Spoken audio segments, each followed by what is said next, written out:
Kita lanjut lagi. Sebelumnya kita udah bahas soal intensitas cahaya, terus arah angin dan efek Coriolis, dan bagaimana mereka berdua ini dia mempengaruhi iklim global ya. Nah, sekarang kita mau bahas soal musim nih.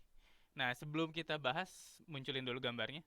Nah, sebagaimana halnya ini intensitas cahaya, terus arah angin dan efek Coriolis, perbedaan musim dia juga dipengaruhi oleh bentuk bumi yang kurang lebih bulat ini.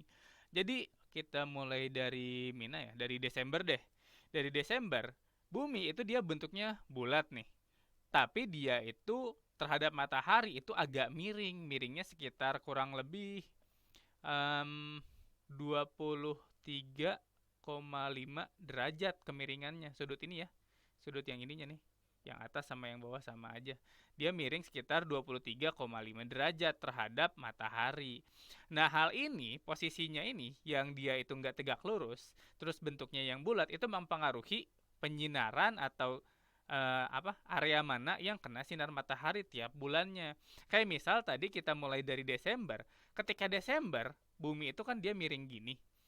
Nah, di sini sinar matahari itu paling banyak di mana? Di belahan bumi yang selatan ini, yang bagian sini. Sedangkan yang bagian utara dia penyinaran kena sinar mataharinya itu dia nggak rata, yang bagian sini kena tapi yang bagian sini semakin ke utara itu semakin tipis.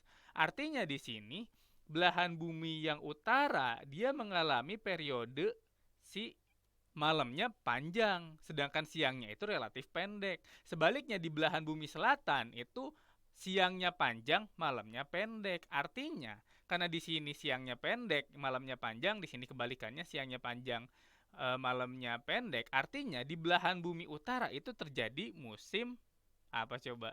Winter ya atau musim dingin. Dimana ketika musim dingin itu kan si malamnya itu lebih panjang dibanding siang. Sedangkan di belahan bumi selatan di sini terjadi kebalikannya yaitu musim panas.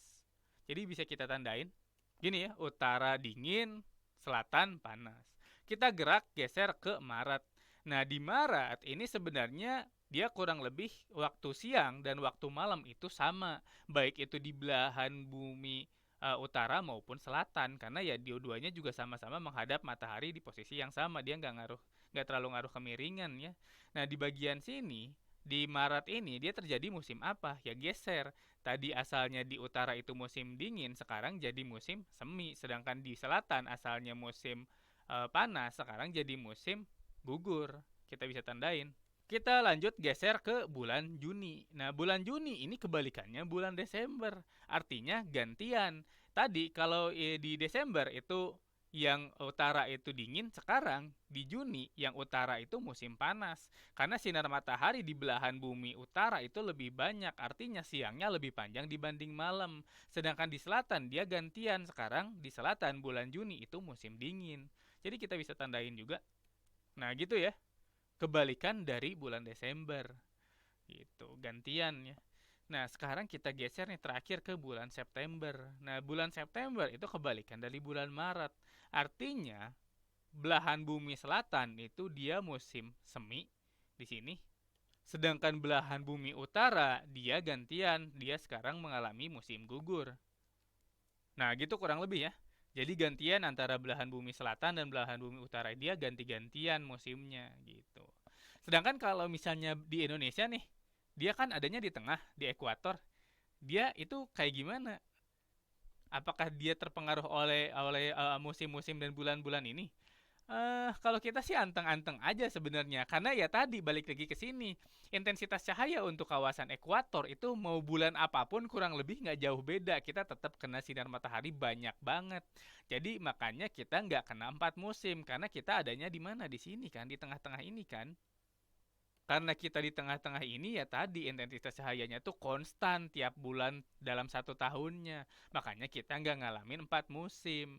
Nah, kalau misalnya musim ini, musim kemarau dan hujan itu lebih dipengaruhi oleh si ini, oleh si arah angin dan efek Coriolis ya tadi kan, karena kita adanya di ekuator, jadi kita dipengaruhi oleh angin-angin ini karena di sini itu tempat berkumpulnya awan kan, awan apa, awan hujan.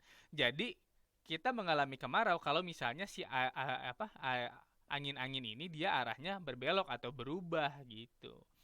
gitu-gitu. Jadi kita nggak terlalu dipengaruhi oleh ini, tapi kita lebih dipengaruhi oleh intensitas cahaya dan arah angin tadi, bukan oleh posisi semu si bumi terhadap matahari. Kalau ini tuh dia terkait dengan 4 musim di belahan dunia selatan dan utara di sini.